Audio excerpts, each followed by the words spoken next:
Hi everyone, I am Dr. Mrinal Satish, Associate Professor of Law at the National Law University, Delhi. Today's module is on Section 377 of the Indian Penal Code. In this module, we will discuss Section 377 of the Indian Penal Code. We will also analyze the interpretative history of the section and trace the manner in which courts converted the section to an anti-sodomy statute.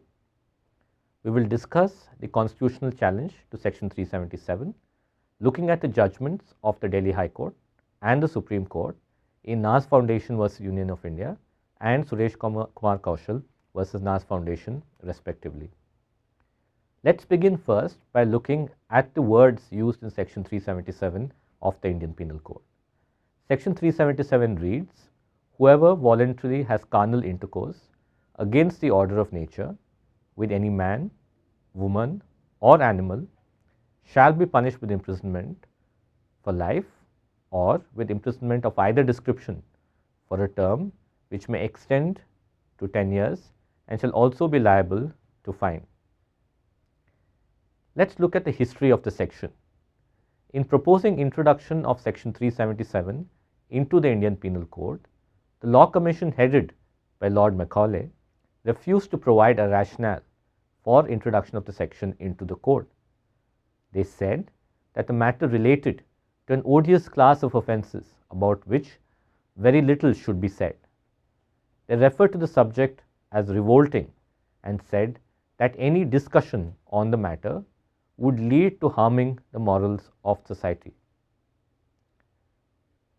Now let's look at the interpretative history of Section 377. For doing this, we will look at some of the important cases decided by various high courts across the country, both in pre-constitutional and pre-independent India and post-constitutional India and post-independence as well. The first case that we will look at is the decision of the Sindh High Court in Khanu versus Emperor, reported in AR 1925, Sindh, page number 286. The issue before the court in Khanu was whether the accused, who had inserted his penis into the mouth of a child, had committed an offence punishable under Section 377 of the Indian Penal Code. The court began with looking at the interpretation of the term carnal intercourse, that is in Section 377 of the IPC, and the object of the section. It ruled that the object of carnal intercourse is procreation. Any non-procreative sexual act would be against the order of nature.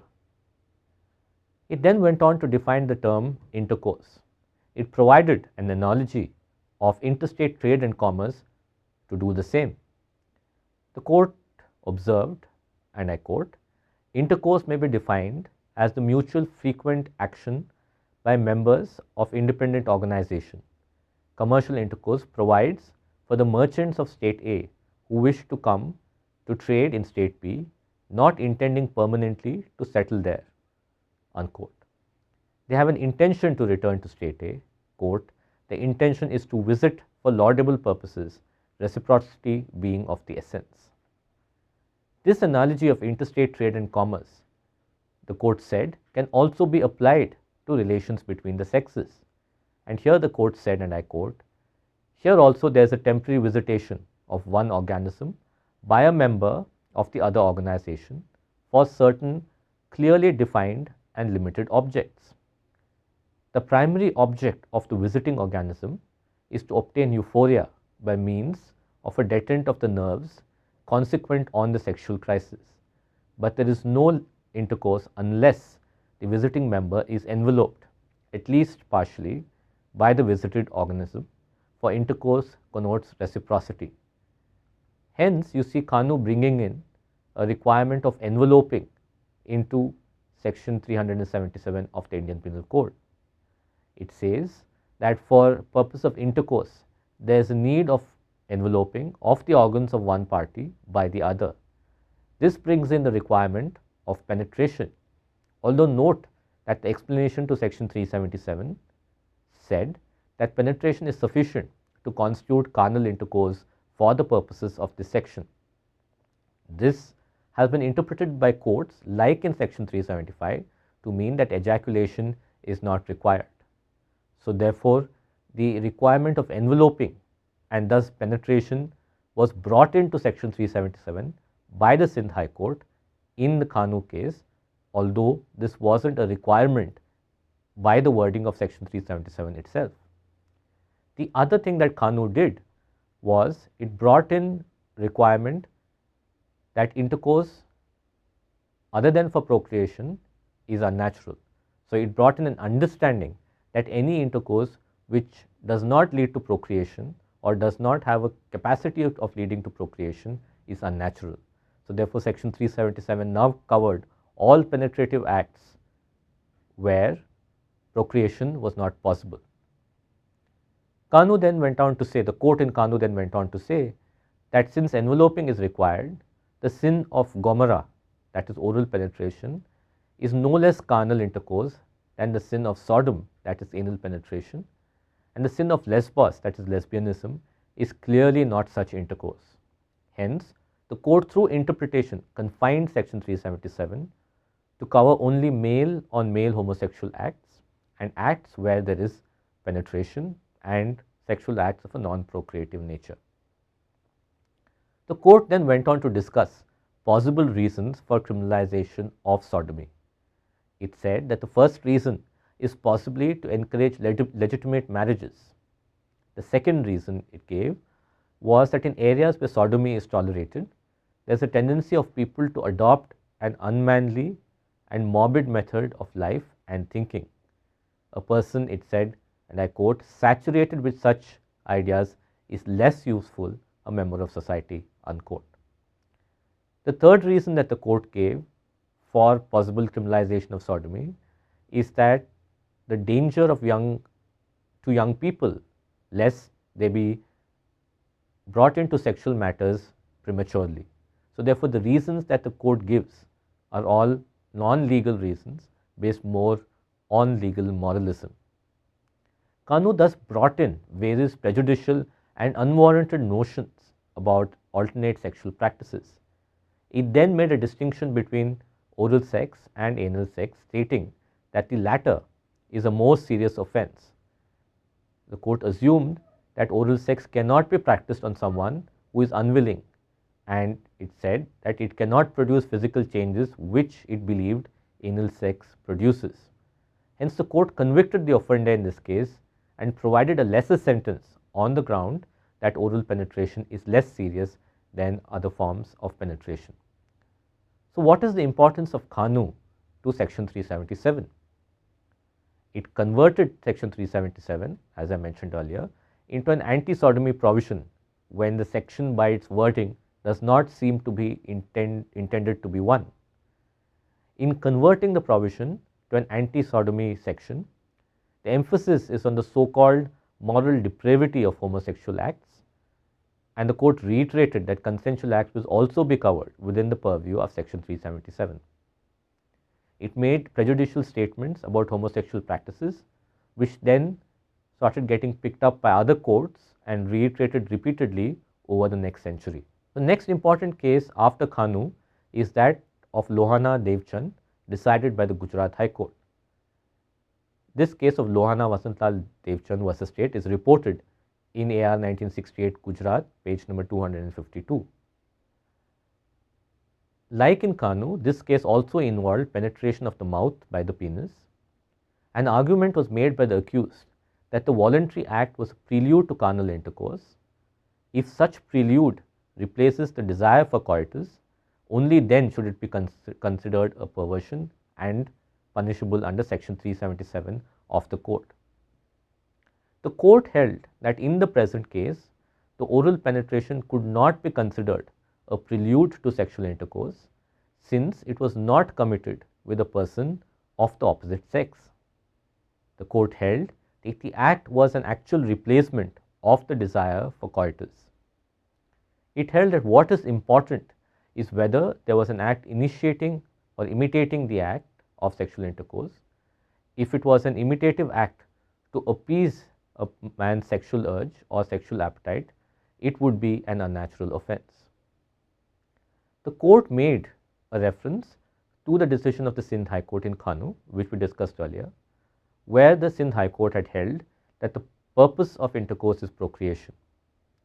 It responded to the argument that the belief that sexual intercourse is meant for procreation is outdated by saying that although this might be true, the mouth is not meant for sexual intercourse, hence any penetration of the mouth amounts to an unnatural act. After extensively quoting Khanoo, the court held that in the present case, there was an enveloping of a visited member by the visited organism. Hence, there was reciprocity, bringing the act within the purview of section 377. The next important case is the decision of the Madras High Court in Brother John Anthony versus the state, reported in 1992 Criminal Law Journal, page number 352, Madras. The accused in this case had been charged with committing two acts. The first was insertion of his penis into the mouth of the victim, and the second was manipulation and movement of his penis while being held by the victim boys in such a way as to create an orifice-like opening. The court in Brother John Anthony framed the issue as whether various sexual perversions, as they called it, including the ones committed by the accused against the victims, would come within the purview of section 377. The court held that the first act of the petitioner, that is, oral intercourse, clearly fell within the ambit of section 377 as per the interpretation of the court in Lohana Vasantlal Devchand. It then held as regards the second that an argument made that no orifice had been penetrated. Hence, section 377 cannot be invoked was an argument that was made by the accused in this case. The accused said that since no orifice of the mouth or anus or other orifices that had been dealt with in previous cases like Lohana Vasantlal and Khanoo was not involved in this case, this is not covered under section 377 of the Indian Penal Code. In this context, the court in Brother John Anthony makes a reference to a Kerala High Court decision in the state of Kerala versus Govindan, where the court had held that inserting the penis between the thighs of the victim when the thighs are kept together tightly constitutes an offence punishable under section 377. The court noted that in Govindan, the Kerala High Court had held that it is not necessary to penetrate into the mouth or the anus. The term penetration includes and implies, and I quote, to find access into or through, to pass through, unquote. The court in Brother John Anthony went on to hold, and I quote, in the present case, the male organ of the accused was held tight by the hands of the victims, creating an orifice-like thing for manipulation and movement of the penis by way of insertion and withdrawal. In the process of such manipulation, the visiting male organ is enveloped at least partially by the organism visited, namely the hands which held tight the penis. The sexual appetite was thus quenched by ejaculation of semen into the hands of the victims, as revealed by the statements of the boys, unquote. Hence, the offender was found guilty under section 377 of the Indian Penal Code. So, through a study of the interpretative history of section 377, we can clearly see from the line of cases starting from Khanoo and ending with Brother John Anthony how section 377 was not only converted into an anti-sodomy statute, but also interpreted broadly to cover various sexual acts beyond penetration of the mouth or the anus. In fact, Lohana Vasantlal Devchand made the section applicable only to homosexual acts, but providing the test of sexual act leading to procreative sex. This would confine section 377 in case of consensual sexual activity only to homosexuals. The reason being, as we see through the interpretation, that in a situation where a man and a woman are involved and they are engaging in non-penile vaginal penetration, the argument can be made that this was a prelude to procreative sexual act, penile vaginal penetration, and using this defense, it could be said that section 377 cannot be invoked in such situations. However, if the case involves two men, then since procreative sex is not possible, then because of this interpretation, section 377 can be invoked in all such cases. We also need to keep in mind that in Khanu, the Sindh High Court had said that since there is a requirement of enveloping, lesbianism would not be covered under section 377. So therefore, through interpretation, section 377 was made to cover only non-procreative sexual acts involving two men. So through interpretation, section 377 was made not only covered situations where there was non-consensual sexual activity, but also consensual sexual activity between two men. As I said, women having been excluded by Khanu. Prior to the enactment of the Protection of Children from Sexual Offences Act of 2012, cases of child sexual abuse, especially of boys, was also covered under section 377. In fact, there was no other provision in the Indian Penal Code to deal with sexual abuse of boys. Sexual abuse of girls under the age of 16 was covered in any case by the rape law under section 375 of the Indian Penal Code. So all cases, as we saw in these three cases that we discussed earlier, involving sexual abuse of boys, where the intercourse was non-consensual, would get covered only under section 377. Now, with the enactment of the Protection of Children from Sexual Offences Act, any form of penetration which is non-consensual with a child under the age of 18 is covered within the purview of the Protection of Children from Sexual Offences Act, and hence 377 only covers consensual and non-consensual sexual acts between men where penetration is not of the nature which is covered in the section. The other situation that we need to refer to is one that happened and came before the Delhi High Court in the case of Sudesh Jaku versus KC Jaku in 1998. The situation in that case was a case where a man had inserted his fingers into the vagina of a young girl, his own daughter, and committed other sexual acts with her. The prosecution had charged the accused not under 376 but under section 377. The argument made before the Delhi High Court was that non-consensual sexual acts, even if it's not penile vaginal, with the young girl would fall within the purview of rape under section 375. The court at that time refused to broaden the interpretation of section 375. However, now with the new definition of rape, such act would also get covered not only under the Protection of Children from Sexual Offences Act, but also within section 375 and would be the offence of rape. The other consequence of interpreting section 377, the manner in which the courts did, is that of attaching criminality to an act and making people criminals based on their sexual preferences. Although there is an argument that section 377 is not enforced, but using laws for harassing homosexual men in itself is a problem. We will discuss how this issue was raised and argued before the Delhi High Court and Supreme Court when the constitutionality of section 377 was challenged. So let's begin by looking at the Naz Foundation case.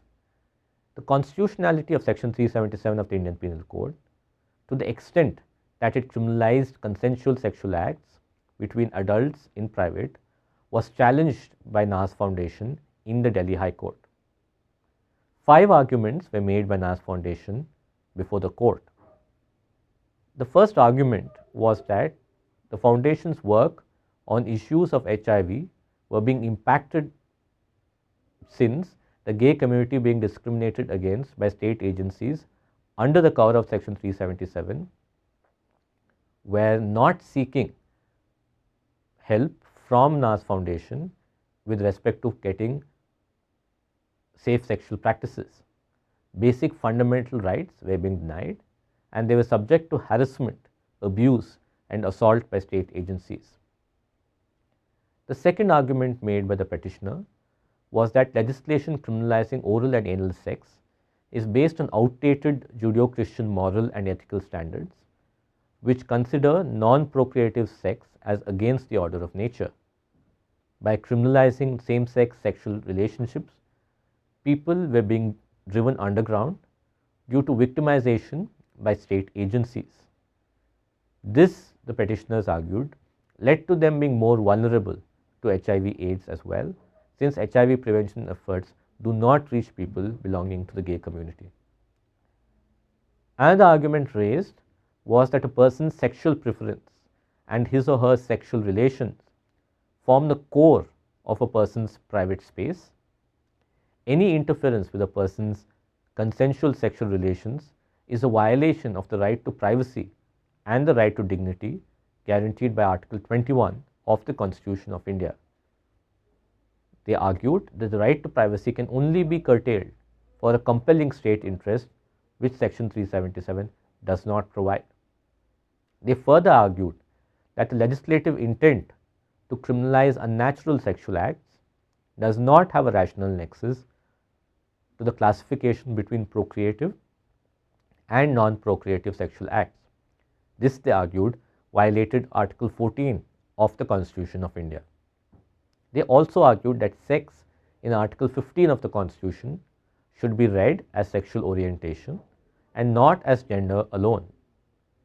If so read, the petitioners argued, Section 377 violates Article 15 of the Constitution, since it discriminates a person solely on the basis of his or her sexual orientation. The final argument put forth by the petitioners was that Section 377 curtails a person's right under Article 19, including the right to speech, the right to form associations, the right to assemble freely, and the right to move freely within the territory of India. In response, the government and the other respondents argued that Section 377 is the only tool to deal with child sexual abuse and non-consensual sexual acts that do not involve penile vaginal penetration. We should note, though, that this was in 2009, when the criminal law had not been amended like it was in 2013, and the Protection of Children from Sexual Offences Act of 2012 had not yet been enacted. So therefore, now that response that the government had given at that point of time would not hold good, since child sexual abuse is now covered by the Protection of Children from Sexual Offences Act, as I discussed earlier, and non-consensual sexual acts that do not involve penile vaginal penetration against a woman would get covered under rape law. So Section 377, as I mentioned earlier again to recollect, would confine itself to consensual sexual acts between men as well as non-consensual sexual acts between men. Coming back to the arguments of the respondents in the Nas Foundation case, another argument made by the respondents was that homosexuality runs contrary to societal morals and values. The fact that homosexuality is disapproved of by the majority of society, the respondents argued, is good reason to criminalize it. They said that the compelling state interest is public morality. The court held that Section 377, insofar as it criminalizes consensual sexual acts between two adults, violates Articles 14, 15 and 21 of the Constitution of India. Hence, it said that Section 377 should only be confined to non-consensual sexual acts between adults, as well as, since again it was 2009, to cover child sexual abuse and sexual abuse against boys. The court held that the public perception of morality or public disapproval is not a ground to curtail a person's fundamental rights, including rights guaranteed under Article 21. It held that only constitutional morality, that is, morality derived from constitutional values, passes the test of compelling state interest, and not public morality as argued by the respondents. Criminalizing homosexuals only on the basis of their sexual orientation, the court held, is not in tune with constitutional morality. The court held that Section 377 targets homosexuals as a class and hence discriminates against them. Such discrimination, the court held, is unfair and unreasonable and thus violates Articles 14 of the Constitution of India. The court also held that Section 377 in its application to sexual acts of consenting adults in private discriminates a section of the population solely on the ground of their sexual orientation, which is analogous to the prohibited category of sex in Article 15. A provision branding one section of society as criminal based wholly on the state's moral disapproval of that class goes counter to the equality guaranteed under Articles 14 and 15, the court held. Against the judgment of the Delhi High Court in Naz Foundation, Suresh Kumar Kaushal approached the Supreme Court, and this appeal was decided in 2013 in the case of Suresh Kumar Kaushal versus Naz Foundation. It is reported in 2014 Volume 1 Supreme Court Cases, page number 1. The court in Kaushal held that the respondents had not given sufficient proof to show Section 377 leads to a discriminatory impact against homosexuals and that the provision is being used to target them. The court also held that those who indulge in carnal intercourse against the order of nature and in the ordinary course are of two distinct categories and constitute different classes for the purposes of Article 14. Hence, Section 377 is not violative of Articles 14 and 15. The court held, and I quote, while reading down Section 377 of the Indian Penal Code, the High Court overlooked that a minuscule fraction of the country's population constitute lesbians, gays, bisexuals or transgenders, and in the last more than 150 years, less than 200 persons have been prosecuted as per reported orders under the section, and this cannot be made a sound basis for declaring the section as unconstitutional. It also held that misuse of the section by state authorities should not be a ground to be considered in holding a section unconstitutional. So therefore, the reasoning given by the Supreme Court appears to be threefold. The first, in response to the argument that homosexuals were being discriminated against, the court held that they had not provided enough proof to show that they were being discriminated against. Secondly, the court made a distinction between people who they called had carnal intercourse against the order of nature and people who they said had carnal intercourse in the ordinary course. They said that this distinction is something that can be justified under Article 14. This, though, appears to go against the court's own jurisprudence on Article 14 and the manner in which classifications can be made. The court also, in calling gays, transgenders, bisexuals and lesbians as a minuscule fraction of the country's population, seem to ignore the rights of individuals who constitute a group of citizens of the country. Further, the court also held that the fact that governmental authorities are abusing the section should not be a ground for holding the section unconstitutional. Interestingly, a few months later, the same Supreme Court in Nalsa vs. Union of India reported in 2014 Volume 5 Supreme Court Cases, page number 438, said and recognized that transgendered persons, including men who have sex with men, face discrimination and violence on the basis of their sexual orientation. Note that this is exactly contrary to what the court had said in Kaushal, since there they had sought proof to show that discrimination and violence is being perpetuated against transgenders and men who have sex with men.